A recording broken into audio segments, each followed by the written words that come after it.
Bismillahirrahmanirrahim. Welcome to Investment and Portfolio Management class. Today we are going to discuss chapter number 3 of the same book that we have prescribed. So let's start with the class. Just like the previous class, this chapter is about the selecting investment in a global market, and we are going to start with certain questions to be answered by the end of this chapter. It means that after this presentation, you are listening to my lectures, you should be able to answer these questions. The first one is, why should investors have a global perspective regarding their investment? Why investors should think globally, why they should not be only focused on the domestic investments.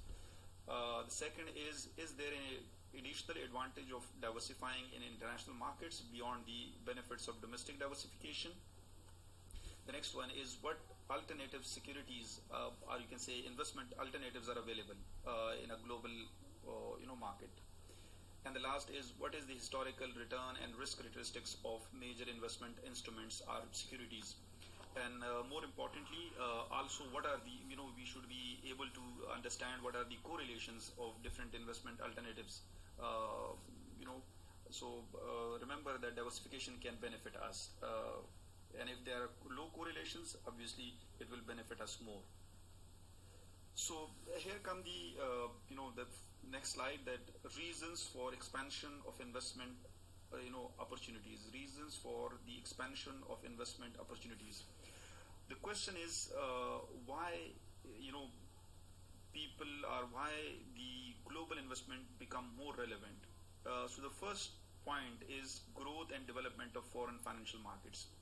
Now remember, when we are saying that the book is written from an American perspective, and when they are discussing it, it is relevant for us as well. But the point is, if the US investor is only thinking about US investment opportunities, that person or that investor is actually ignoring a large number of investment opportunities available outside US.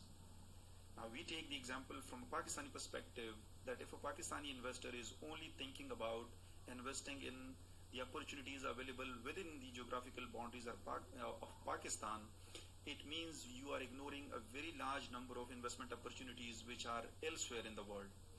Since there is a significant growth and the development in the foreign financial markets, therefore investors should also think globally, and that should looking for the investment alternatives available to them in a global environment.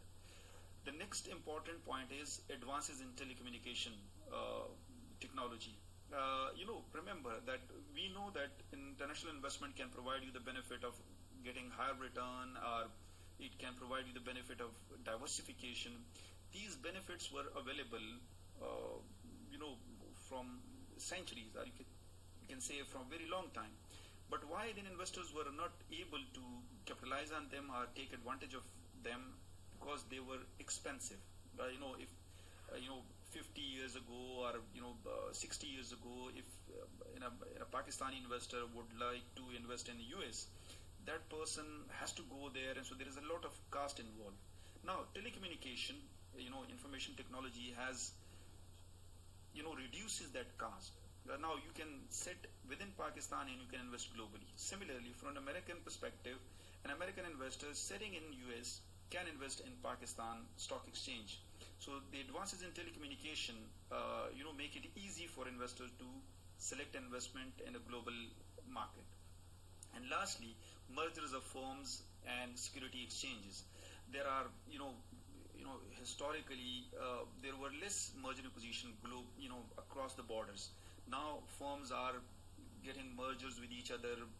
One firm from, let's say, China, another from US. Similarly, a firm from Japan and a firm from India, they may be merging together, and similarly the security exchanges, the markets are merging.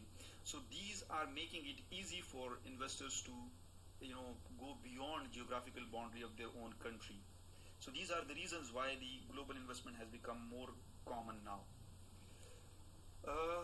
The case for constructing a global investment portfolios. Why an investor should construct investment portfolio which is diversified globally. The first thing is that ignoring the foreign markets can substantially reduce the investment choices for a domestic investor. when we say it from the Pakistani perspective, obviously we will limit ourselves to a very small market. So there will be very limited opportunities or investment alternatives available to us. But even from the US perspective, if the US investor is only focusing on US investment alternatives and not thinking about other investment in other part of the world, they are actually reducing the different alternatives available to them, to that particular investor outside the US. So it means that ignoring the foreign markets can substantially reduce the investment choices, alternatives for a domestic investor. Second is the rate of return on foreign securities often have substantially exceeded those for the domestic only securities.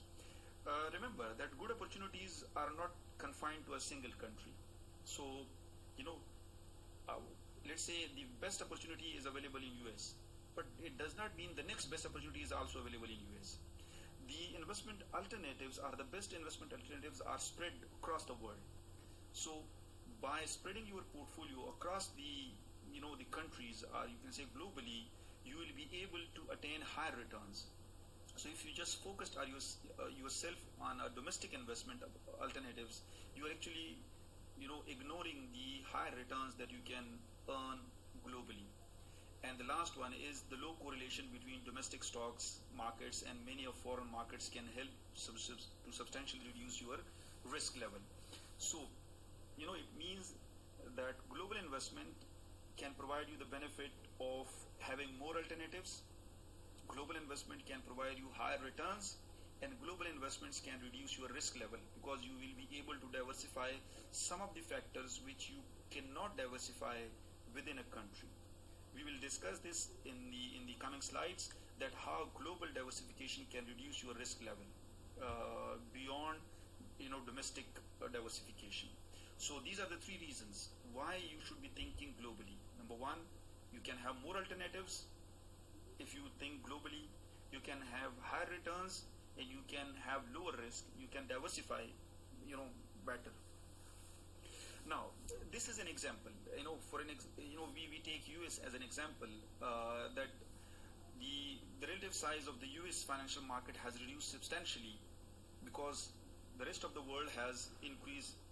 So the share of the US in the world capital markets has dropped from about 65% of the total in 1969 to about 48% in 2000.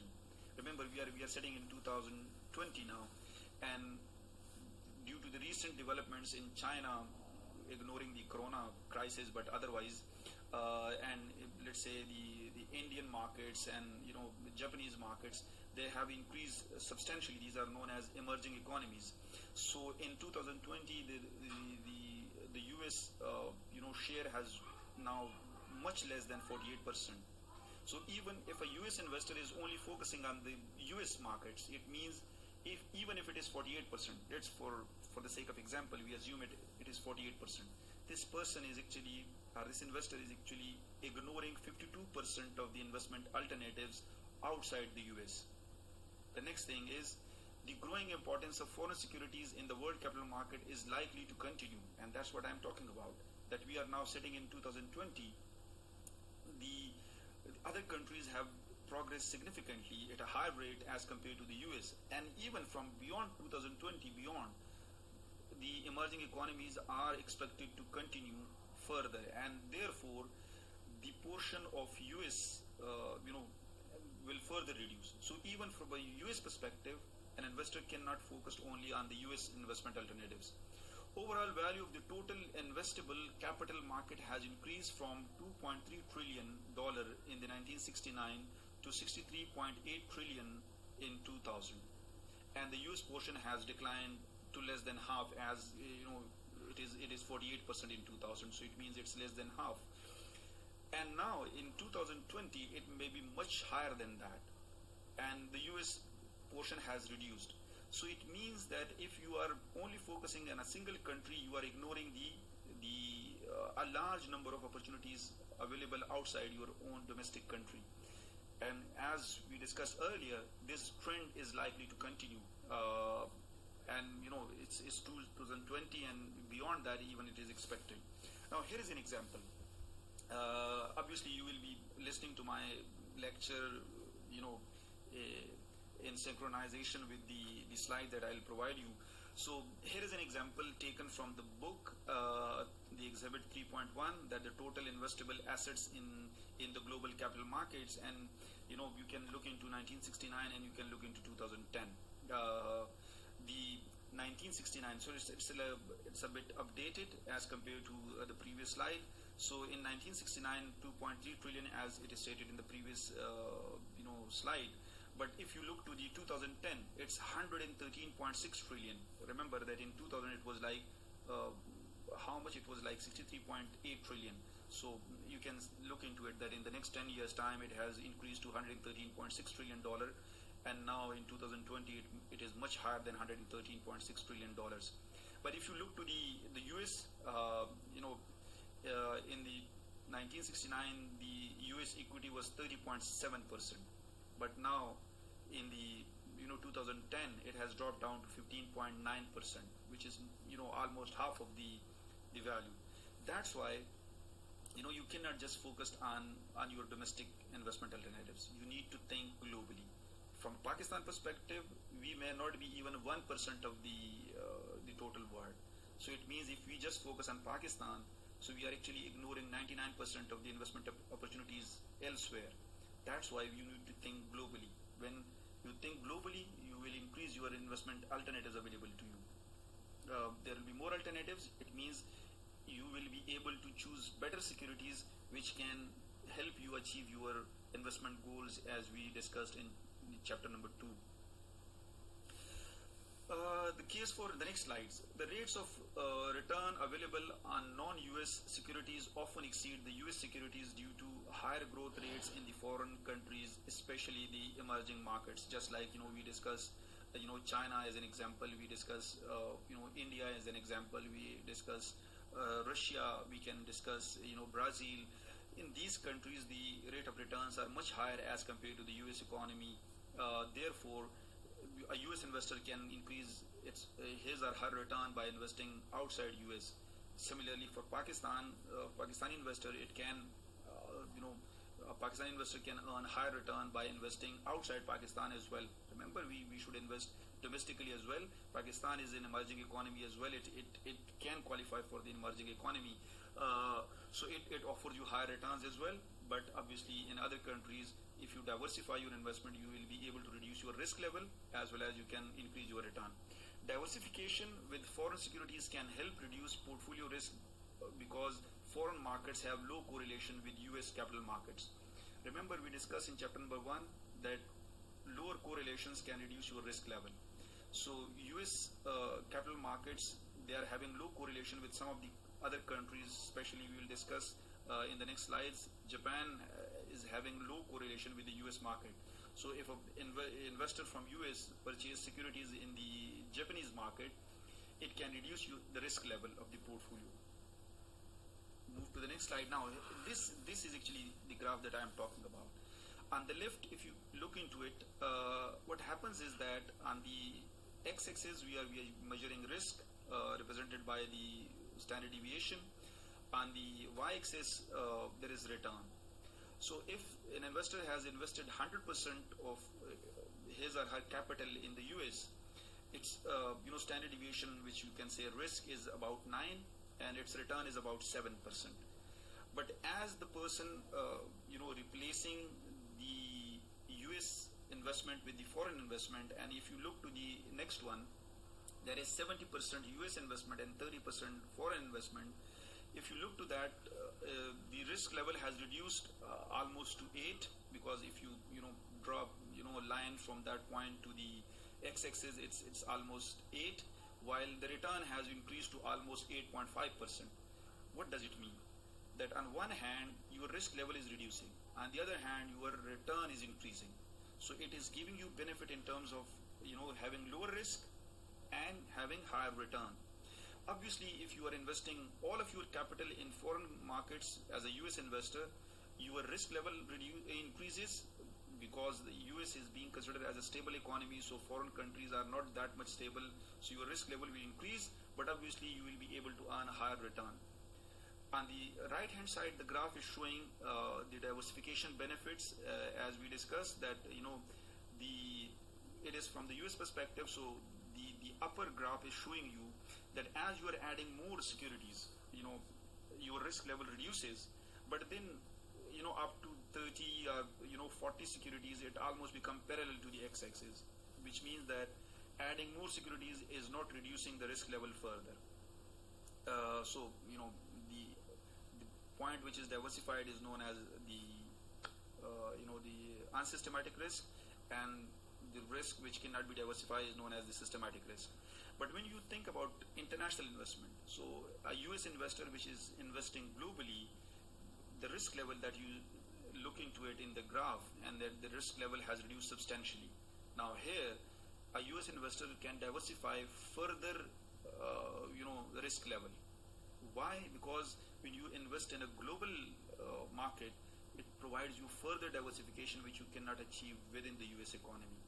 That's why, global diversification will benefit in terms of return, as on the left hand side, while on the right hand side it can benefit you in terms of diversification. That's why global investment is better.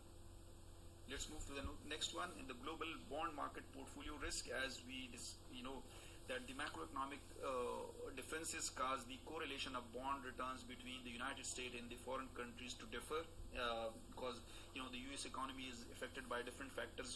There are some global factors, but they are not affecting all the countries equally. So when the effects are different, therefore the correlations are expected to be low, and the correlation of return between a single pair of countries changes over time, because the factor influencing the correlation changes over time. It does not mean that what this point is saying is that the correlation between US and Japan is constant forever. No, the correlation keep on changing, because let's say from the time period of 2000 to 2010, if you measure the correlation, it can be different, and if you measure it again from 2010 to 2020, the correlation can be different. The reason that there are changes because the factor influencing the correlation changes over time, so therefore it can change. Here come the point that I want to explain to you is that the risk of the combined country investment, that diversified portfolio reduce variability of return over time, because when you invest only in the US bonds, so if the US economy is going down, returns will go down. But if you have invested some of the amount in the US and some other amount in the Japan, or let's say in UK or Germany, so you will diversify your risk level. Your return is not may not be expected to go down at the same time, until and unless there is a global crisis, just like the corona that we have these days. So all economies are being affected. Obviously, all economies are not equally being affected, but they are being affected. So diversified portfolio reduce variability of returns over time, and the correlation coefficient measure the diversification contribution. So if the correlations are low, let's say 0.3 or 0.4, it means that they are having low correlations, and it means that it can reduce your risk level by diversifying into those countries. Compare the correlation of correlation of return among US bonds and the stocks with the return on foreign bonds and stocks, and that's what I have if those correlations are low positive correlations, then it will provide you more diversification opportunities, and opportunities for the US investor to reduce the risk level, because if the correlations are low, so it's better to move to purchase those bonds of other countries. Then correlation changes over time, obviously, as we discussed, that the factors which affect these correlations or these returns are not constant. So when those factors are changing, obviously the correlations are also changing. Adding non-correlated foreign bonds to a portfolio of US bonds increase the rate of return and reduces the risk level of the portfolio. So this you need to study in comparison to the previous the graphical representation that I have provided you 2 or 3 slides earlier, that by diversifying into other countries, a US investor can increase its return on one hand, on the other hand it can reduce its risk level. Now this is not only for the US, this is also true for a Pakistani investor, it is also true for an Indian investor, it is also true for a Chinese investor, that if they diversify their bond portfolio with other countries. So on one hand, what they can do is they can increase their return level. On the other hand, they can reduce their risk level. Here is an example again from the book from 1986 to 2010.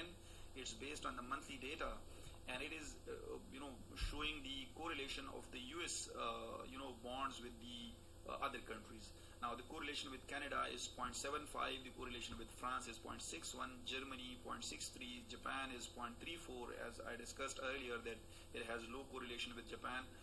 United Kingdom it is 0.54, and overall it's 0.58. It means that a US investor, if that person diversify the portfolio with United Kingdom and Japan, can reduce its risk level because it has low correlations, and obviously it can have higher returns as well. So these correlation, now these are generally developed countries. With some emerging economies, the correlation can even be further lower, and it means that it can provide you further diversification benefits to a US investor. For us, like Pakistanis, it can also provide us diversification benefits if your Pakistani bonds are having low correlation with US or low correlation with UK. So then Pakistani investors can buy US bonds, and Pakistani investors can buy UK bonds along with Pakistani bonds, and that can reduce their risk level. Global equity portfolios also can have low positive correlations, and it can provide you opportunities to reduce risk of the stocks if you have a portfolio of stocks by including foreign stocks into your portfolio. And here, in the next slide, that again the exhibits 3.6 from your book, it measures the correlations of different stocks, of the US stocks with different countries from 1988 to 2010. And with Australia, the correlation is 0.63, Canada 0.76, and going down to Italy 0.54, and again Japan is 0.42, and you can go down to United Kingdom 0.73, and the overall correlation is 0.65. So again, for a US investor, equity investor, if that person can diversify the portfolio to say Japan or Italy, or you can go down and look into Switzerland, it has low correlation with the US. So if the American investor diversify the portfolio, equity portfolio with these countries, it can substantially reduce the risk level, and these countries may offer high return as compared to the US equity. So the person can earn high return and at the same time with a lower risk. Summary on the global investing is there can be relatively high rates of return combined with low correlation coefficient indicate that adding foreign stocks and bonds to our domestic portfolio, domestic in terms of US they are talking about, will reduce the risk and may increase its average return. Now, it is also true from Pakistani perspective that if there is relatively high rates outside US, Pakistan, and those countries in which those returns are available are having low correlation with the Pakistani stocks or Pakistani bonds. So for a Pakistani investor, it is better to diversify with that country, which on one hand will reduce the risk and on the other hand can increase the returns. Now here comes the global investment choices. When we are investing globally, so what are the different investment alternatives available to us? Now they can be classified in different ways. The first classification is that fixed income investment alternatives, which includes bonds and preferred stocks. They are the fixed income investment alternatives, and the other ones, they are equity investments. Equity investments where the returns are not fixed. The returns can be higher, the returns can be lower. It varies based on the performance of the company. Then there are special equity investments instruments, just like options and warrants, and in some cases you can say futures. These are the special equity instruments that you may not buy the shares of a company directly. Rather, you will buy the options of that company stocks or warrants. We will discuss them, that what is meant by options and warrants later on. And then there are we discussed that future contracts as well, that are the investment alternatives.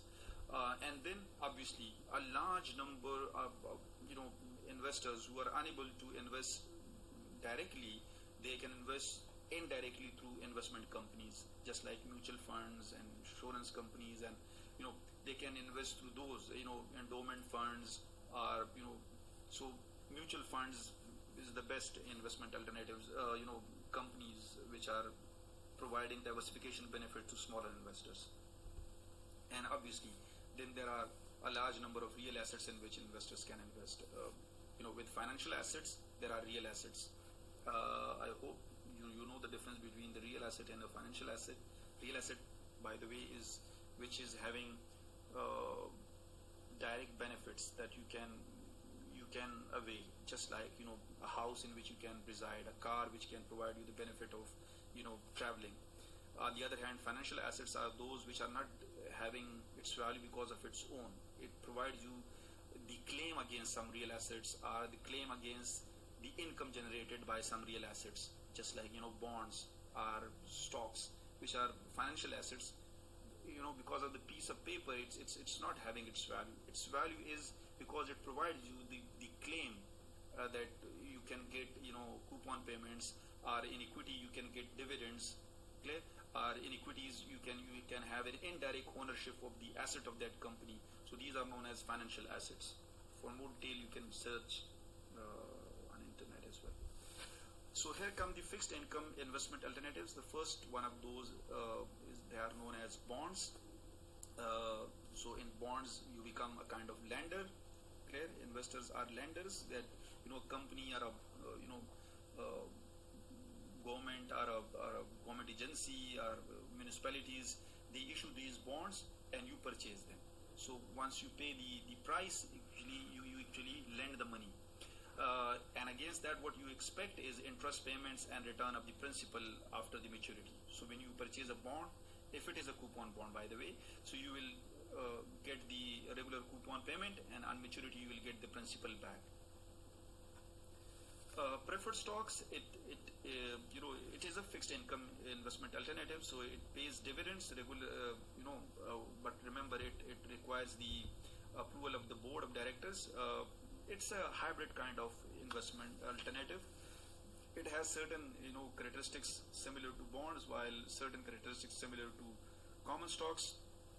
This is one of your assignment, by the way, the characteristics of preferred stock. So you have to submit this assignment.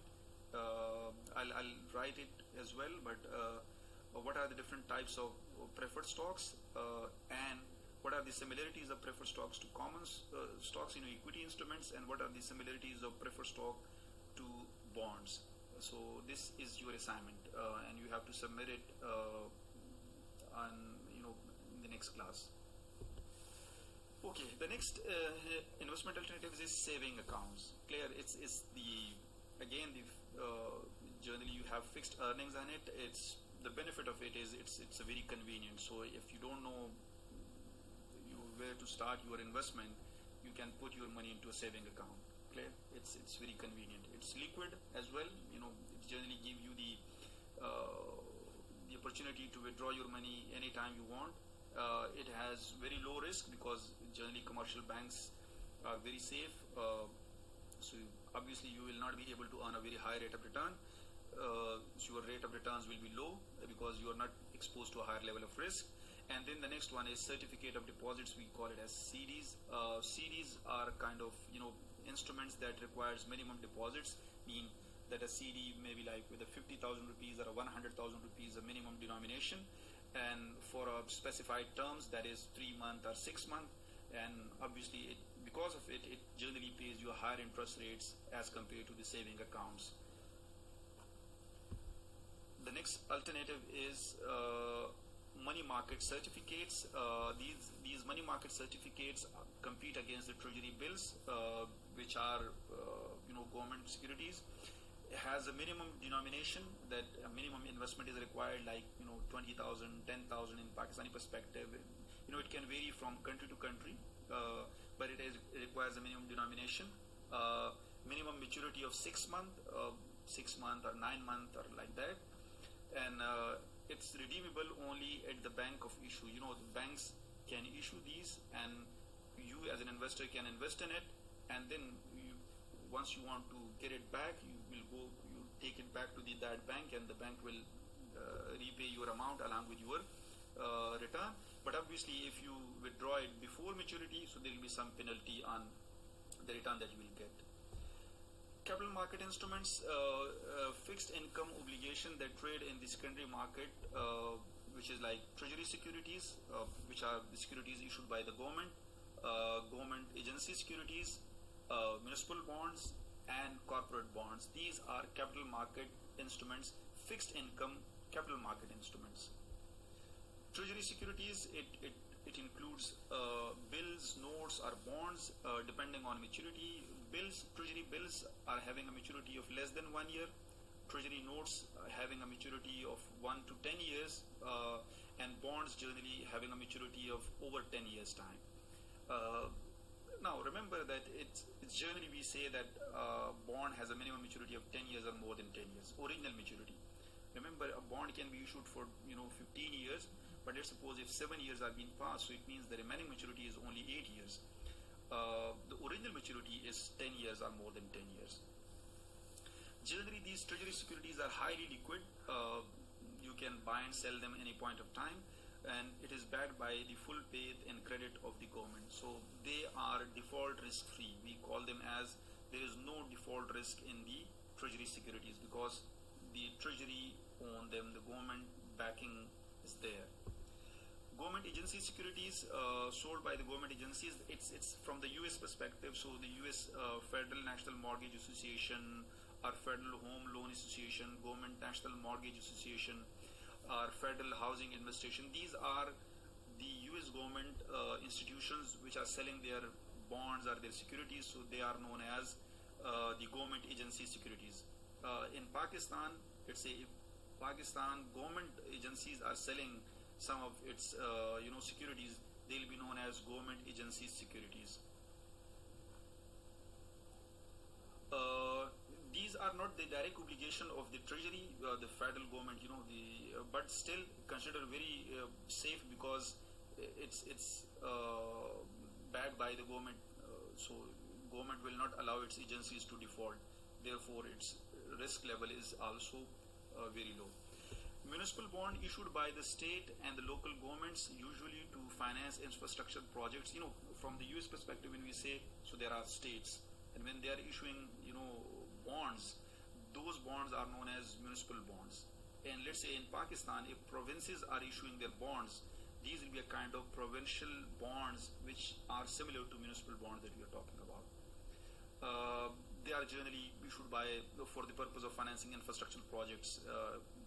So in the provinces can finance their construction projects and infrastructure projects by issuing these municipal bonds.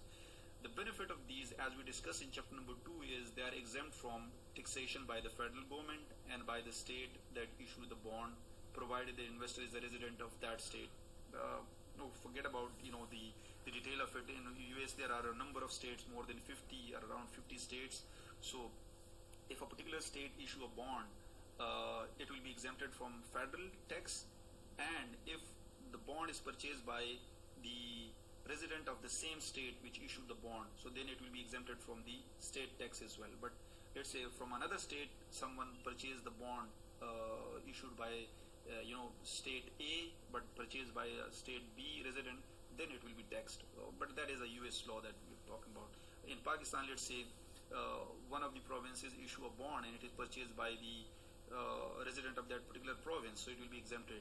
And if it is purchased by another province resident, then it will be taxed. But obviously it is exempted from federal tax, so that's one of the advantage of municipal bond.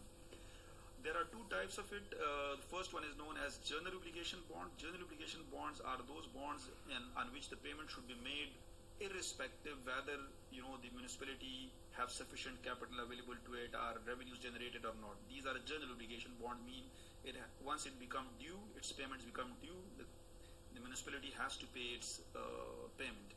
And the other one, they are known as revenue bonds. Revenue bonds are those bonds on which payments will only be made if sufficient revenues are generated by the municipality. In case if sufficient revenues are not being generated, the payments can be postponed, and then the next, it will be paid together. It will be accumulated and it will be paid next time.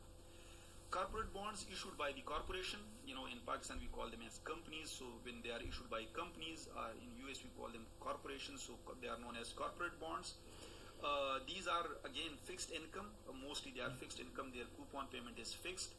Credit quality is measured by the credit rating, just like the famous credit rating agencies that we know, the Moody's and Standard and Poor's, and we know about this double A or double A plus or triple B or A plus securities. So these are actually some of the the credit rating assigned to different bonds. So based on that, its credit quality is determined by the credit rating agencies. We can classify them into investment grade bonds and junk bonds. Junk bonds are those which are having high default risk, but then they are offering higher return as well. Investment grade bonds are those bonds which are having low credit risk, but then they are offering lower return as well.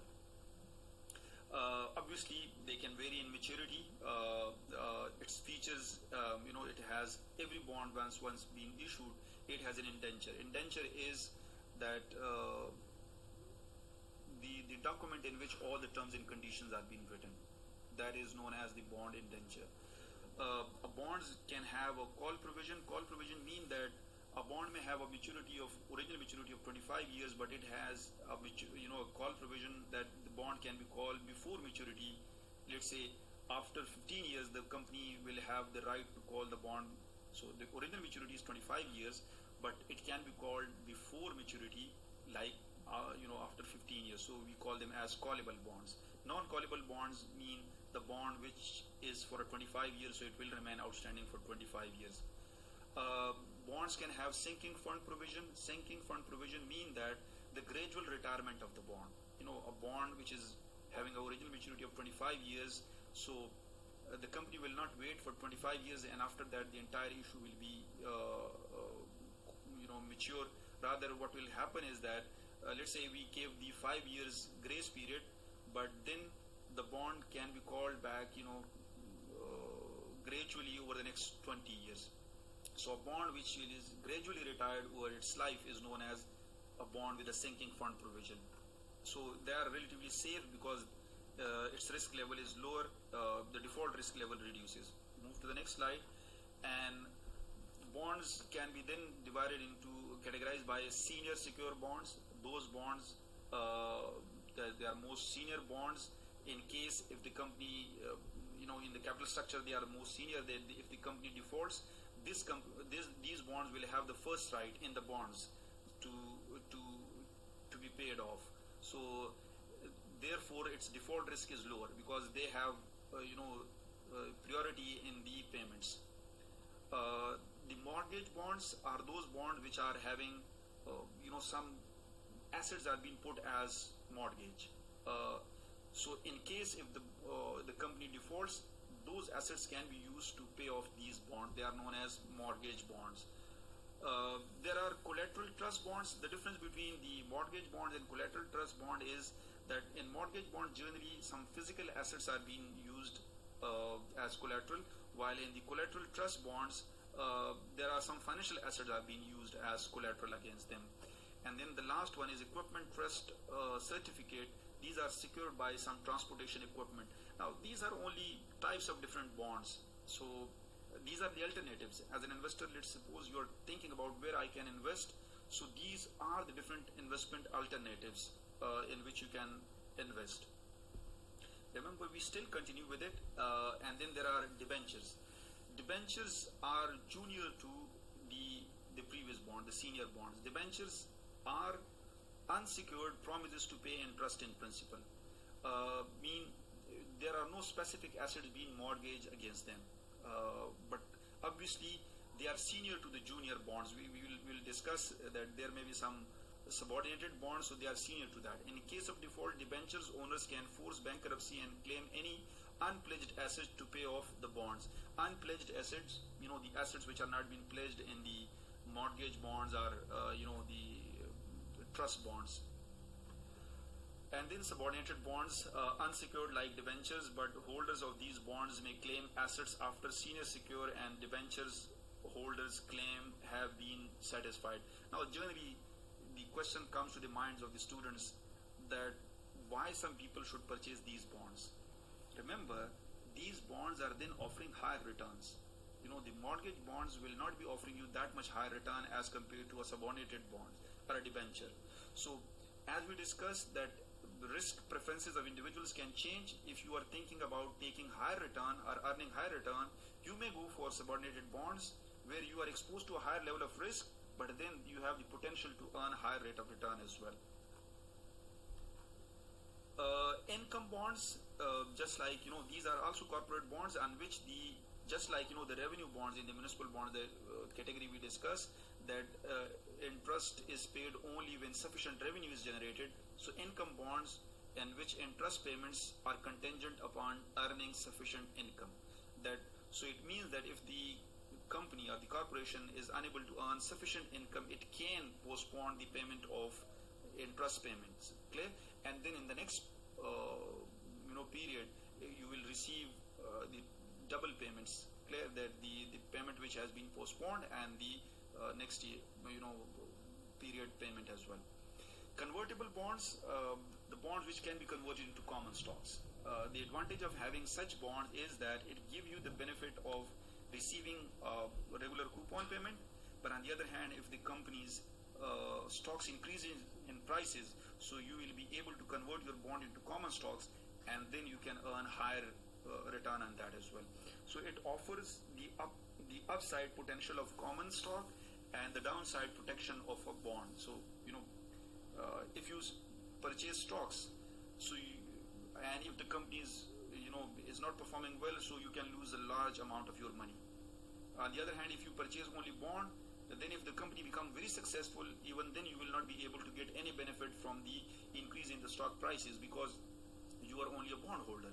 Convertible bond is having that benefit that it gives you the benefit of having a bond, a minimum return in the form of coupon payment, but at the same time, if the share price increases, then you will be able to convert your bond into the common stock and you will get the benefit of having that common stocks upside potential. Usually have a lower interest rates. The reason is that if you are enjoying a higher return or potential return in the future, so obviously the interest rate or the coupon rate on these bonds is lower as compared to non-convertible bonds. Warrants are it's a kind of long-term option giving you the right to purchase the common stock of a company at a fixed price in a given period of time. So warrant is a kind of, you can use it if it is beneficial for you. Otherwise, you will not use it. So it allows bond holders. It is generally issued with a bond. We call it as let me just use the word. We call it as a sweetener. Warrant is a kind of sweetener. Sometimes, let's say, if the current interest rates are very high and a company is trying to issue a bond, so the company has to offer a very high coupon rate, only then people will purchase it. So now the company cannot afford that higher interest rate. So what the company does, the management does that it sell the bond with a lower coupon, but attached to it is a warrant. The warrant gives the bondholder a right to purchase the common stock of a company for the next 5 years at a fixed price of, let's say, the common stock of a company is currently selling at 30, or let's say it is selling at a price of 40. So we offer someone the bond on which we will pay only 10% interest. Now, let's say the current market interest rate is 13%. So nobody is going to buy this bond if it is offering you 10%, where in the market the interest rate is 13%. But what the management does is that it add to it that, okay, this bond is offering you 10%, but along with this we are giving you this warrant, and this warrant will give you the right to purchase the stock of this company at a price of 40 rupees in the next 5 years time. So as a bond holder, investor, what you will think is that, okay, I'm compromising on 3% return, that I'm not getting 13% coupon payment on this bond, but this bond give me an additional benefit of purchasing the stock of this company at 40 rupees.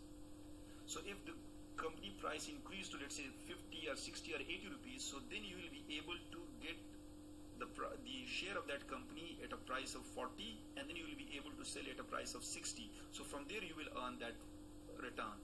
So this is what we call as warrants. So these are bonds issued with warrants, allow the bondholder to purchase the firm's common stock at a fixed price for a given time period. Interest rate usually lower on bonds with warrants attached, as I discussed, that you will have lower return on that. And then obviously bonds can have zero, there can be zero coupon bonds, and I don't need to have a lot of explanation of it. It offer a deep discount. They are selling at a discount, a lower price from its face value. It will pay no interest, rather it will gradually increase in value, and at maturity you will get the principal amount, and therefore you will earn your entire return in the form of capital gain. Preferred stocks, it's a kind of hybrid security. There are generally fixed dividends on it. Dividend obligations are not legally binding because it's a kind of stock, it's equity, so it's not legally binding. If the company is unable to pay the payments on the dividend payment on preferred stock, it cannot be declared as defaulted. But it has credit implications, as you will see in the last point. So let me explain it further. The dividend are not legally binding, but must be voted on by the board of directors to be paid. That the board of director approval is required for it. Mostly preferred stocks are is cumulative. There are four types. Cumulative, non-cumulative, preferred stock, redeemable, irredeemable, convertible, non-convertible, and participative, non-participative. So this is the assignment for you people. You need to come out with the, as we discussed earlier as well, that the similarities of preferred stock with common stocks and the similarity of preferred stock with bonds. Along with that, you have to discuss the types of preferred stock, and you need to focus on what? Cumulative versus non-cumulative preferred stock. The second one, the redeemable versus irredeemable preferred stock, or we call it as perpetual versus non-perpetual preferred stock. It's the same, perpetual versus non-perpetual preferred stock. The third one, convertible versus non-convertible preferred stock, and the last one is participative versus non-participative preferred stock. So along with that, similarities and differences with bonds and common stocks, you have to add these types of preferred stocks as well. Okay, so let's continue. Mostly preferred stocks are cumulative in nature, so you need to understand what is cumulative, what is non-cumulative. So once you will do your assignment, you will be able to understand what is cumulative, what is non-cumulative. And so credit implications of missing dividends. So on specifically on non-cumulative preferred stock, if a company is not paying dividends, it has credit implications. It will not be considered as a legal default, but it is considered as a de facto default by the company, because not paying dividends on a non-cumulative preferred stock is just like you are not paying interest on your bonds, and if you don't pay interest on your bonds, you are actually defaulted. International bond investors should be aware that there is a very substantial fixed income market outside the domestic, if we say in the US, or you can say in Pakistan, country that offer additional opportunities for diversification. So even if a US investor is thinking, the US investor can think that there can be substantially large investment, bond market outside US. By the way, the largest of the bond market generally is considered as London. London is considered as the center of bond market, but then obviously US has its own bond market, well established. Japan has a very large, bond market. Bonds identification characteristics, how you can identify the bond. So the bond can be identified by the country of its origin, which country actually issuing the bond, location of its primary trading, where it is actually being traded. Let's say a bond can be issued by Pakistan, so that is the country of its origin, but that bond can be traded in London, so it's the location of its primary trading.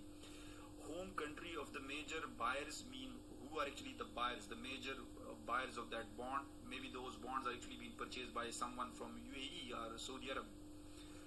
Currency of the security denomination. Now the Pakistani bonds can be denominated in US dollars, so it means it is denominated in the currency of US and actually being traded in UK and actually being purchased by someone from UAE or Saudi Arabia. So here comes that euro bonds. It's an international bond denominated in a currency not native to the country where it is issued. For example, if Pakistani government issue a bond in London and it is denominated in US dollars, so that bond will be known as euro bond.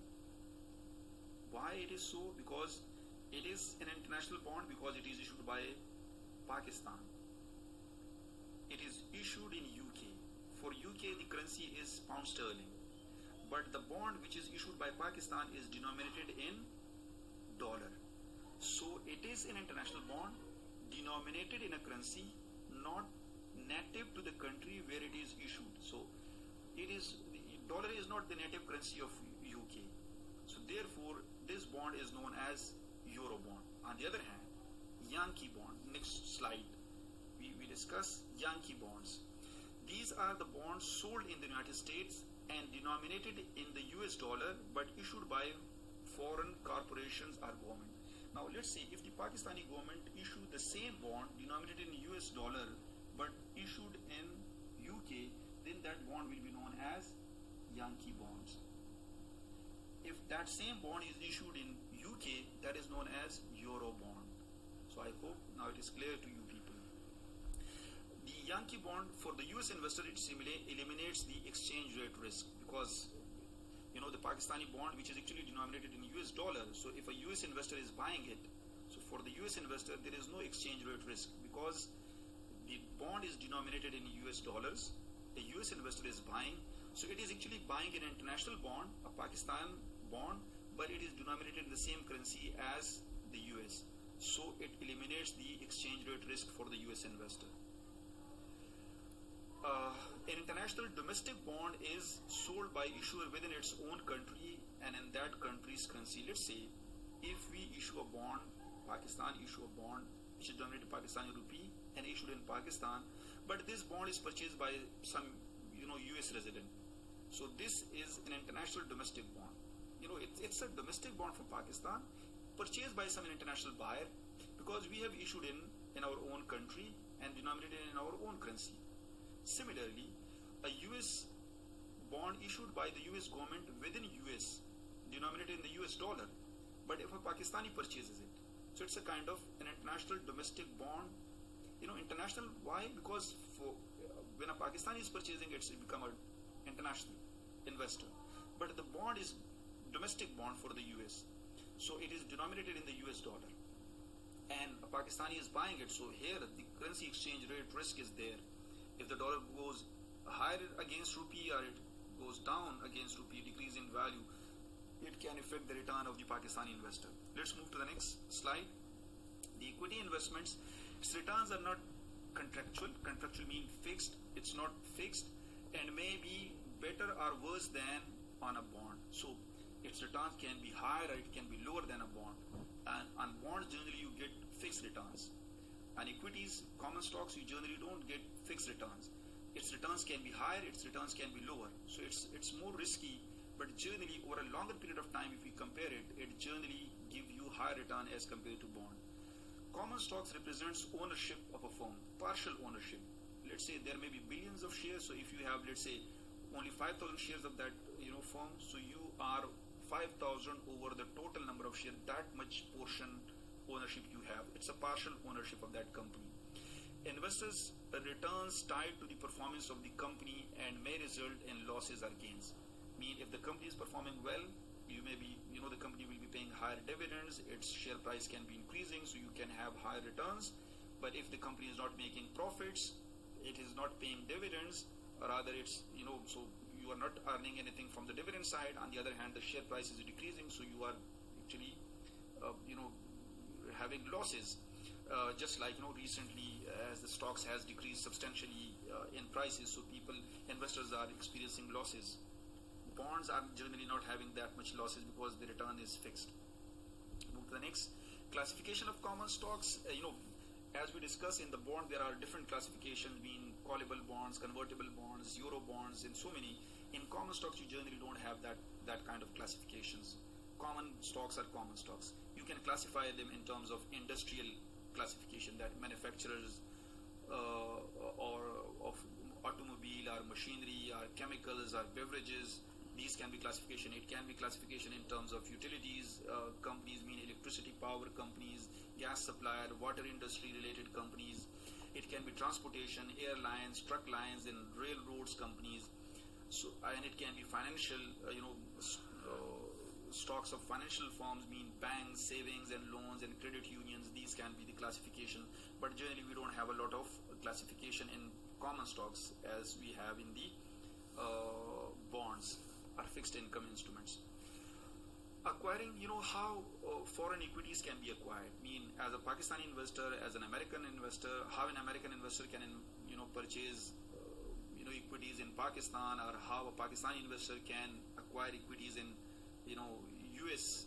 So one of the method of purchasing is, from American perspective, is American depository receipts. They call it as ADRs. It is like, okay, for example, the OGDCL stocks are generally being combined together, and let's say 10 shares or 20 shares of OGDCLs are being combined together, and it is being deposited with, let's say, Citibank in Pakistan to get some financing, and then the Citibank issue an ADR to an American investor. When the American investor purchase those ADRs, which are denominated in the US dollars, the American owner or investor has actually purchased the stocks of OGDCL, but it is not on the Karachi Stock Exchange. It is actually purchasing an ADRs from the Citibank. The Citibank holds those shares with it in Pakistan, and then issuing the ADRs to a US investor who purchased those ADRs in US, and once the share prices of OGDCL increases, the price of that ADR is also increasing. Once the OGDCL pays some dividend, those dividends are paid to Citibank, and then the Citibank is paying the dividends to the person who purchased the ADRs from the Citibank. On journal perspective, we call them as JDRs, Global Depository Receipts. It can be anything. So the Americans is specific to US, and JDRs can be any global depository receipt. The other method is direct purchase of foreign share listed on a US or a foreign stock exchange. Now it is not the case in Pakistan, but let's say if OGDCL stock is listed on New York Stock Exchange, and the US investor purchased those shares on New York Stock Exchange. So it will be, now OGDCL is a Pakistani company, so it means the US investor has purchased Pakistani shares, but they were actually listed on the New York Stock Exchange in US. Or it can be any other foreign stock exchange. Let's say if OGDCL was listed on London Stock Exchange, and some US investor purchased those shares in the London Stock Exchange or Tokyo Stock Exchange. So this is the direct purchase of the foreign shares. And purchase of international mutual funds, that's the next one. By the way, one other method is that the US investor purchased stocks of OGDCL on Karachi Stock Exchange. So OGDCL is listed on Pakistan Stock Exchange, by the way, not Karachi Stock Exchange these days, Pakistan Stock Exchange. So if the US investor, purchase shares of OGDCL on Pakistan Stock Exchange, so that's the method. The third one is purchase of international mutual funds. That, let's say there is mutual fund in US, and from that mutual you invest in that mutual fund, and that mutual fund on behalf of you purchase stocks in Pakistan, or a Pakistani mutual fund which is an international mutual fund. Pakistani invest in that mutual fund, and the mutual fund then purchase stocks in New York Stock Exchange or London Stock Exchange or Tokyo Stock Exchange. So that is an indirect way of purchasing equities in foreign markets, international markets. That's what it is, the direct purchase of foreign shares, purchase of foreign stocks listed on a domestic exchange. So obviously the choices are limited, because there are not a large number of shares which are, Pakistani stocks which are listed on New York Stock Exchange, or even other countries' stocks which are listed on New York Stock Exchange. They are limited. Direct investment in foreign equities markets difficult and complicated due to administrative, information, taxation, and market efficiency problem. That a US investor investing in Pakistan Stock Exchange, or a Pakistani investor investing in New York Stock Exchange. So there are difficulties, complications administratively, information and taxation differences, and obviously for us, New York Stock Exchange will be in efficient market, but from a US perspective, if they are investing in Pakistan Stock Exchange, so the Pakistan Stock Exchange is not that much efficient, so there are problems with it. So purchase of international mutual fund is another alternative, as we discussed earlier. So global funds, okay, by the way, international mutual funds, and they can call it as international funds and global funds. The difference is that global, they invest both domestically and in foreign stocks. They invest in domestic equities and some portion of it is invested globally. While on the other hand, international funds mostly invest outside the domestic market. They invest very less in the domestic market. Mostly they invest in an international market. So you can purchase units of those mutual funds, and those mutual funds can then invest on your behalf in foreign countries. So you are indirectly investing globally. These funds can specialize in what? They can specialize in diversification across many countries. They can invest in different countries, like they can developing countries, underdeveloped countries, or emerging economies. It can concentrate in a segment of the world, just like East Asia, Central Asian, North America, South America, South Asia. So it can specialize in that region. It can concentrate on specific country. Just it can be a country or a categories of countries, just like emerging economies, or let's say they are specialized in China and they are investing only in Brazil. Or it can concentrate in types of markets, just like I said, developing market, underdeveloped market, emerging markets, developed markets. So these can be mutual funds can specialize in that, and then you as an investor can choose where you want to invest your capital. Special equity instruments, equity derivatives. I hope those who have studied financial risk management, they know that derivative securities can be investment alternatives. They are having just like let me just explain. That stock itself is representing a claim on some real assets or the income generated from the real assets. These special equity instruments, they are representing claim on common stocks of a firm. So it means it's a indirect claim, in a kind of indirect claim on the asset of the company. So first it represents the claim on the common stock. The common stocks are then representing claim on the firm's assets or income. So there are the examples: options. They are the rights to buy or sell at a stated price for a period of time. So we all know what is put option and what is call option. Put options are option to sell to an investor, that is put option, and call options are the option to buy from an investor, that is what we call as call option. The put option is the right to sell at a predetermined price within a specified time period. Okay? Call option is the right to buy at a predetermined price within a specified time period. That is what we call as call option. And warrants, we discussed earlier that these are also option, but these are the options which can be exercised from the same company. The put and call option can be issued by any investor fulfilling certain minimum requirements, but warrants are issued by the company itself, generally with bonds, as we discussed that these are sweeteners. Future contracts, these are exchanges of particular assets at a specified delivery date for a stated price paid at the time of delivery. So future contracts that we are talking about. Most of the commodities, they are traded through futures. Futures of oil, wheat, and all these things, they are futures. So we determine the price and the time, but the actual delivery will take place in some future point of time. Commodities trading is largely in the futures, as I just discussed. Current price depends on the expectation. Just like the oil prices are these days going down. Why it is so? Because the future expectation is that demand for the energy will go down as the economies will slow down. So therefore, the demand for petroleum product will go down, and that's why the prices of petroleum products are going down. So it's based on future expectation. Financial futures there can be financial futures that are traded mostly on the, from the US perspective, they are traded on the Chicago Mercantile Exchange or the Chicago Board of Trade, or allow investors and portfolio manager to protect against volatile interest rates. they are used as hedging instruments. I hope in the financial risk management class you will study it more detail. We are just discussing it here as an alternative. Currency futures allow protection against the changes in the exchange rate. Those who will study international financial management or international finance, there we can use, if the dollar is expected to go higher in value, so you may enter into future of dollar, that let's say at what price you will sell the dollar or you will purchase dollar from me. So let's say if you decided 160, so even if the dollar goes to 170, for you it will be a 160, or if the dollar goes down to 150, still you can sell it at 160. That is currency futures. In Pakistan, we have Pakistan Mercantile Exchange. It's not very much developed, but it is there, and on which the commodities trading is taking place.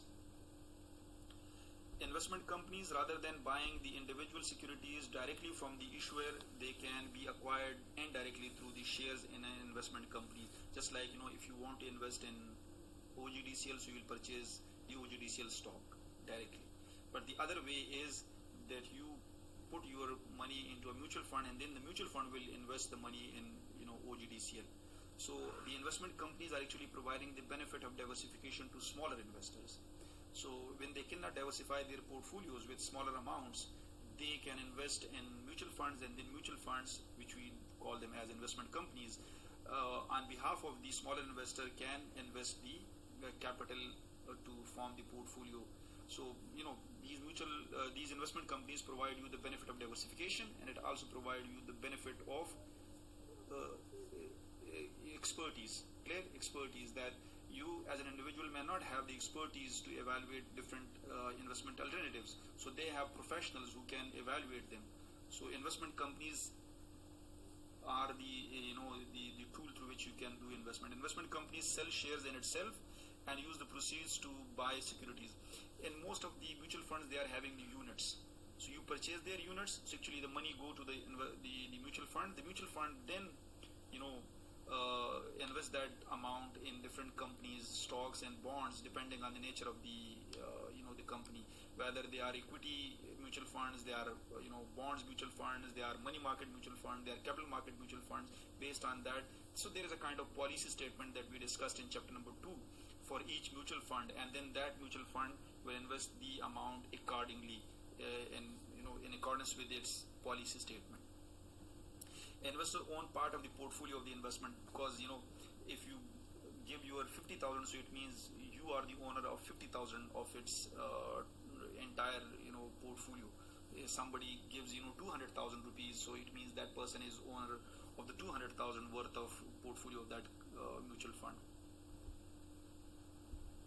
So here are common stock funds, many different funds with varying stated investment objectives, just like the investment policy statement: aggressive growth, income, precious metal, or international stocks.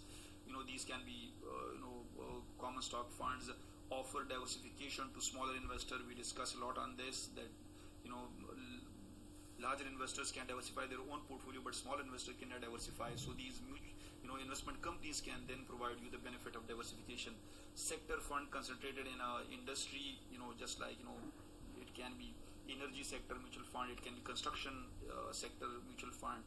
International funds mostly invest in foreign countries, and just like global funds invest in domestic and other countries as well. We discussed it earlier as well. Money market mutual funds acquire high quality short-term investments. Yields are higher than the normal certificate of deposits which are available in the banks. Typical minimum investment is required generally, and no sales commission are charged. Rather, there is a buy and sale. The purchase price of unit and the sale price of unit. So there is a difference between that, on which these mutual funds are actually receiving some you can say income, and so they are not charging any commission. They are charging that differential in the bid and ask price. Withdrawal is by check with no penalties. Investment usually are not insured. Yeah, obviously these investments are not insured. They are not safe, but obviously it provides you the benefit of diversification. bond funds, which are mostly investing in bonds, corporate bonds or municipal bonds or government bonds. Bond funds vary in bond quality selection, that they are investing in junk bonds, or they're investing in the the investment grade bonds. So high quality bonds are low quality, where high default risk is there, but then they are offering higher return as well. Expected return varies with the risk of the bonds. So if you are investing in risky bonds, obviously your expected rate of return will be high. Balance funds, which has a combination of stocks and bonds together. They invest some amount in the bonds and some of the amount in the stocks, based on their stated objectives. Then obviously there are real estate investment trust. We call them REITs. So investment funds that invest in a variety of real estate properties, land and kind of thing. Construction and development trust provide builders with construction financing, so they are known as construction and development trust. They are REITs, obviously. Mortgage trusts provide long-term financing for properties. Equity trusts own various income-producing properties. That equity trust, it's invest in income-producing properties. You can invest directly in the real estate as well. So you can purchase a house and rent it out. Clear? Financing by mortgage requires down payment, so you can have a mortgage financing, and then as a homeowner you will hope to sell the house at a cost plus gain. So you can rent it out initially, and then obviously after a certain time, if you think that the price of the house will increase, so you will sell it at an increased price, and you will have capital gain as well. You can purchase raw land. The intention of selling it in future for a profit, and ownership provide a negative cash flows due to mortgage payment, taxes, and property maintenance. A risk from selling of an uncertain price and low liquidity. That these kind of purchase of raw land has you can say a very high risk. They are illiquid in nature. So initially, once you purchase it, it will produce no positive cash flows. Remember, house can produce rental payments, rental cash flows, but in a raw land you may not generate any positive cash flows. So once you purchase, there is an outflow, and then obviously to till the time you sell it, you may pay taxes on it, you may have mortgage payments on it. So therefore you may have maintenance payments on it. So your cash flows are negative. But obviously, if the price increases, so you will sell it at a higher price, and then from that increase in price you will get the benefit. The next one is land development. You purchase raw land, divide into individual lots. Just like in Pakistan, it's very common that these housing societies, what they do is they purchase raw land, then they develop them into plots, build houses, or sometime shopping malls on it. And it requires capital, time, and expertise. So those individuals should have expertise in developing land and the housing societies. So the returns from the successful development can be significant, and we know that in Pakistan that there are certain individuals who earn a huge amount of profits in these housing society. That's why it become very common as well. But it become a common place of exploiting people as well. So that is real estate can be an investment alternatives. There can be low liquid investments. Some investment don't trade on security markets. Lack of liquidity keeps many investors away from it. Auctions, sales create wide fluctuation in the prices. So many investments which cannot have, which cannot be traded on the stock exchanges or security markets. They are illiquid investment in nature, and we'll discuss them in next. Without markets, dealer incur high transaction costs. So then there are dealers in which they are trading actually. So just like the antiques that we are talking about, next slide. Dealers buy it, estate sales and refurbish and sell at a profit. So antiques, they are very expensive, but they are highly illiquid in nature. You invest in it. If you don't find a buyer for it, you may hold it, and it is generating no cash flows for you until and unless you have another buyer to purchase it. Serious collectors may enjoy good returns. Obviously, antiques can have high returns, but obviously its market is not very liquid. Individual buying a few pieces to decorate a home may have difficulty overcoming transaction costs to to ever enjoy a profit. So if you are decorating your own house, you may be purchasing antiques for it, and obviously you may not be selling them, so it will have a difficulty, it will have a transaction cost. Antiques may not be available. There is no regular market for it as such, very established markets for it. There can be art. Art can be an investment alternative. Investment requires substantial knowledge of the art and the art world, and I'm very poor in it, by the way. I don't know how to value the different paintings of people, so obviously I don't know the value, but art can be an investment alternative. Acquisition of work from a well-known artist requires large capital commitments and patience. Obviously, these art pictures are pieces are very expensive and they are not easily available. So if you have high knowledge about it, you can have high profits, but obviously it's not very liquid. It has high transaction cost. Obviously, it's not available in the regular market as such, and uncertainty and illiquidity is very high in such kind of investments. Coins and stamps can be investment alternatives enjoyed by many as a hobby, as an investment. Market is more fragmented than the stock market, but more liquid than art and antiques market. It's clear. It's still not very common, but it's relatively more common as compared to art and antiques. So coins price list are published. It's not very common in Pakistan, but obviously internationally, old coins and stamps are being traded, and there is not a very liquid market or a very established market for it, but nevertheless there is market. There is grading and specification. It can increase the value of a particular coin or a stamp, or 200 BC and 300 BC, and it's there this much of old coin and stamp, and that's why it can increase its value. So therefore grading and specification can add the sales. Widespread between bid and ask prices. Obviously the one who holds it may be asking for a very big price. The one who want to purchase it may be saying it's not that worthy. So there is a huge difference between buying and the ask price and the bid price. Okay, the next investment alternative can be diamonds. Okay, diamond, gold. Remember, it's not only diamond, gold, or any other precious metal can be investment alternatives. But these can be again illiquid in nature. Grading determines value, but it's subjective. Diamonds obviously they are being graded by some companies, and when they branded it and they give a certification that it's a good one, its value can increase substantially. But obviously it's not very objective, it's subjective. Investment grade gems require substantial investment.